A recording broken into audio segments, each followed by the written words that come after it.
Demba Sy, un immigré sénégalais qui travaillait dans une usine en France, a été une grande inspiration pour Omar. Il a déclaré un jour au New York Times que c'est son père qui lui a appris la valeur du travail acharné et de la patience. Lorsque Demba est décédé, Omar était au sommet de sa carrière à Hollywood, mais il a choisi de garder le silence et de ne pas laisser cette douleur apparaître en public.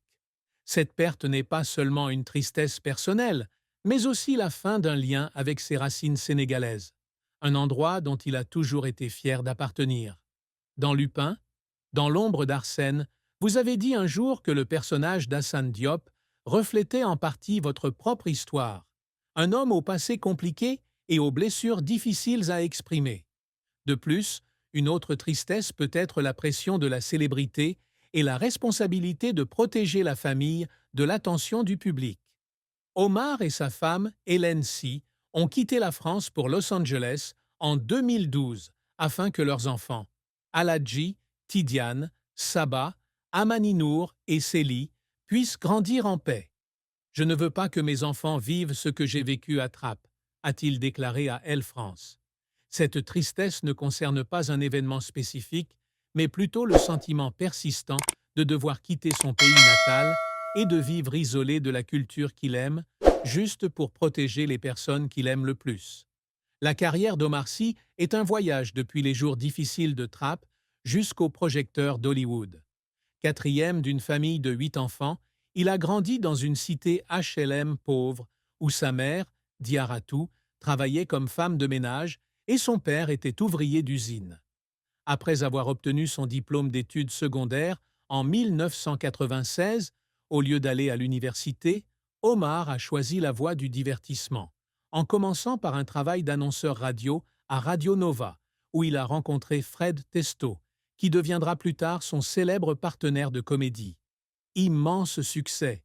Le premier sommet arrive en 2011 avec Intouchable, une comédie touchante où il incarne Driss, un aide-soignant dynamique auprès d'un riche paralysé. Le film a rapporté plus de 426 millions de dollars dans le monde, faisant d'Omar une star internationale et remportant un César du meilleur acteur, la première personne noire à recevoir cet honneur en France. Ce succès lui a ouvert les portes d'Hollywood, avec des rôles dans X-Men, Days of Future Past 2014, Jurassic World 2015 et Transformers The Last Night 2017. Récemment, son rôle d'Hassane Diop dans Lupin 2021 présent a confirmé sa position sur la plateforme de streaming avec plus de 76 millions de vues au cours des 28 premiers jours pour la saison 1.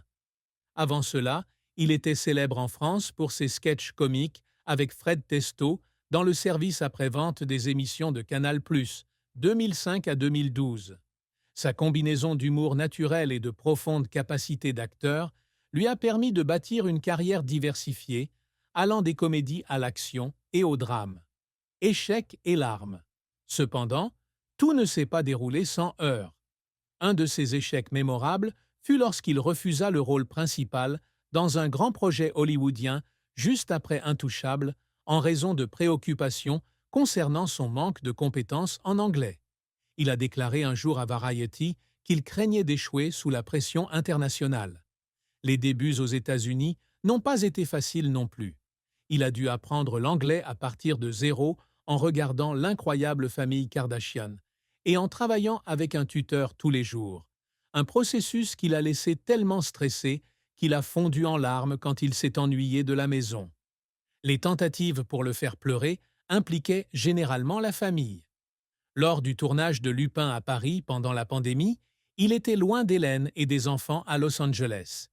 Il a confié à France Dimanche qu'il y avait des nuits où il pleurait dans les hôtels parce qu'il ne pouvait pas tenir son enfant, mais qu'il devait quand même continuer à sourire devant la caméra.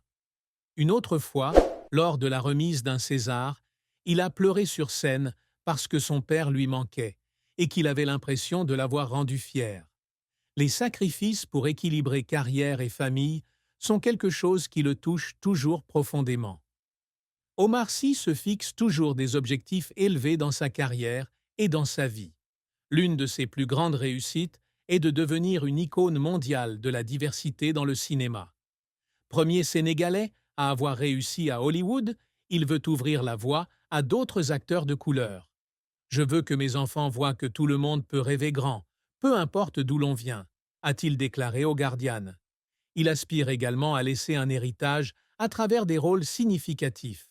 Lupin n'est pas seulement une série divertissante, mais aussi une façon pour lui de célébrer la culture française et ses racines africaines. Il a travaillé en étroite collaboration